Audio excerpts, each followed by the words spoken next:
Supreme কোর্টে আরো সময় চাইলেন কপিল সিব্বল। সময় নষ্ট করা হচ্ছে মুখ্যমন্ত্রীর বিরুদ্ধে গুরুতর অভিযোগ, মন্তব্য সলিসিটর জেনারেল তুষার মেহতা। ঠিক কি হলো সুপ্রিম কোর্টে, আমরা আগে ডিটেইলে জানবো আমাদের প্রতিনিধি শ্রাবন্তী সাহার কাছ থেকে। শ্রাবন্তী,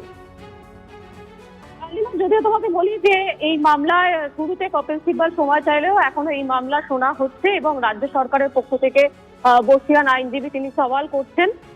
প্রথমে যেরকম ভাবে তুষার মেহতা সময় চাওয়া হয়েছে কপিল সিব্বলের পক্ষ থেকে, সেখানে তুষার মেহতা তীব্র আপত্তি জানান। তার বক্তব্য যে এটা অত্যন্ত আশ্চর্যের ব্যাপার যে মুখ্যমন্ত্রী কেন্দ্রীয় সংস্থার তদন্তে হস্তক্ষেপ করছেন, আবার 4 সপ্তাহ তাকে সময় দেওয়ার পরেও তিনি আরো সময় চাইছেন। এটা কিভাবে সম্ভব? এটা যখন তিনি বলেন তখন স্যাম দিওয়ান তিনি বলেন যে তারা তাদের বক্তব্য জমা দেওয়ার জন্য সময় পাননি এখনো পর্যন্ত। একই সঙ্গে তুষার মেহতা এর তীব্র প্রতিবাদ করেন। তার বক্তব্য, যেভাবে মুখ্যমন্ত্রী জোর করে তদন্ত চলাকালীন ঢুকেছেন সেটা অত্যন্ত আনইউজুয়াল। এই মুহূর্তে এখনো পর্যন্ত চলছে, যেটা স্যাম দিওয়ান তিনি রাজ্য সরকারের পক্ষে আজকে এই মামলার মেনটেনেবিলিটি অর্থাৎ গ্রহণযোগ্যতা নিয়ে প্রশ্ন তুলেছেন।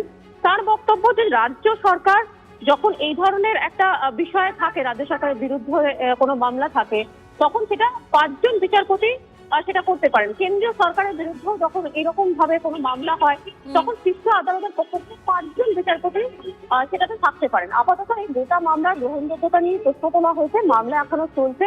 তবে আজকের যে এই মামলা শোনা হবে সেটা বিচারপতিরা স্পষ্ট করে দিয়েছেন। ধন্যবাদ।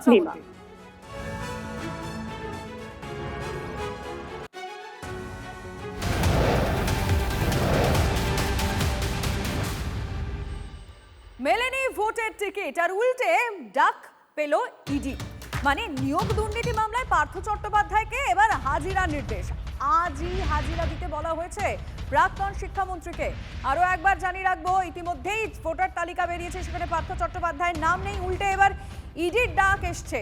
নিয়োগ দুর্নীতি মামলায় পার্থ চট্টোপাধ্যায়কে হাজিরার নির্দেশ এবং আজকেই তাকে হাজিরা দিতে নির্দেশ।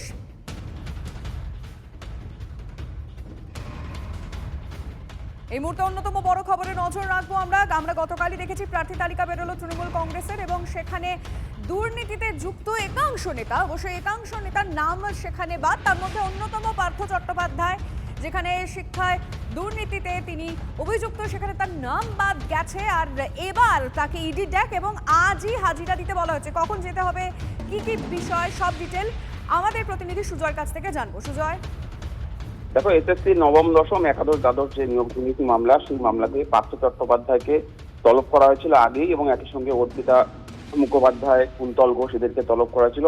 আজ পার্থ চট্টোপাধ্যায়ের হাজিরার দিন রয়েছে।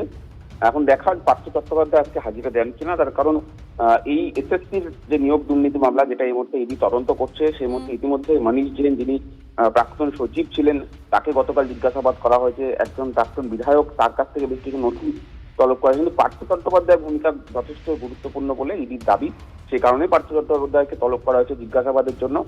দেখার পার্থ চট্টোপাধ্যায় আজকে তিনি হাজিরা দেন কিনা। ইতিমধ্যেই তার হাজিরা দেওয়ার যে সময়, সেই সময় পেরিয়ে গিয়েছে। যদি তিনি হাজিরা না দেন তাহলে কি যুক্তি তিনি সামনে নিয়ে আসেন, কেন তিনি হাজিরা দিতে পারছেন না, সেটাও গুরুত্বপূর্ণ।